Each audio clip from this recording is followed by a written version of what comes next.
امروز میخوام ببرمتون یه جایی باورتون نمیشه ما همچین چیزی داخل ایران داریم و انقدر بی‌مهریم نسبت بهش. داره زیر باد و بارون و سرصدا گنجاب نابود میشه. اینجا مسجد جامع 7 شیعه است نزدیک شهر اصفهان. چیزی که شما میتونید ببینید این محراب گچبری هست که نزدیک به 1000 سالشه، شاید بیشتر، چون اینجا اصلا نه کاوش شده نه هیچی. سال 41 یه دیواری دورش کشیدن و این داربستایی که خودش امروز آثار باستانی حساب میشه. و اگر بخوام از ارزش این محراب براتون بگم، گچبری هست که از زمان ساسانیان به ما رسیده، بعد میره داخل بغداد بعد از اسلام و این هنر عباسی دوباره برمیگرده به ایران و در زمان سلجوقی به اوج خودش میرسه. حتی انقدر مقاوم بوده این گچبری و رنگایی که زدن، رنگایی که از اون دور پس زمینه اینجا خورده هنوز روش باقی مونده. این هنر و معماری و هویت ما که اینطوری تو هر بارونی که میاد اینجا بدون سقف داره نابود میشه و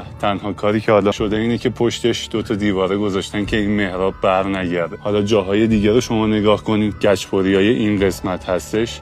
اگر ارزشش رو باز بخوام به چیزی مثال بزنم، محراب اولجایتو رو شاید دیده باشید توی مسجد جامع اصفهان، مسجد جامع عتیق. این محراب حدوداً 170 سال تا 200 سال از اون قدیمی تره، ولی این وضعیت نابسامانیه که اینجا داره. من از شما میخوام که این فیلمو تا میتونید منتشر کنید تا متولی دلسوزی توی این سازمان هایی که مربوط به اینه پیدا بشه. و جالب تر از اون یه تهمناره اینجا هست که فرو ریخته و تهمناره اون مونده، اما این کتیبا، این گچبری فوق العاده با ارزشه و ما میتونیم حتی از این مسائلی رو در بیاریم که امروز مقاوم باشه. ببینید یه روزی گچبری از رونق میفته چون میگفتن سس بود، اما این چند قرنه که اینطوری پابرجا مونده بدون سقف زیر آفتاب. و ارتعاشی که از هواپیماهایی که از فرودگاه اصفهان بلند میشن، تمام اینها رو تحمل کرده و ما باید خیلی حواسمون به اینا باشه.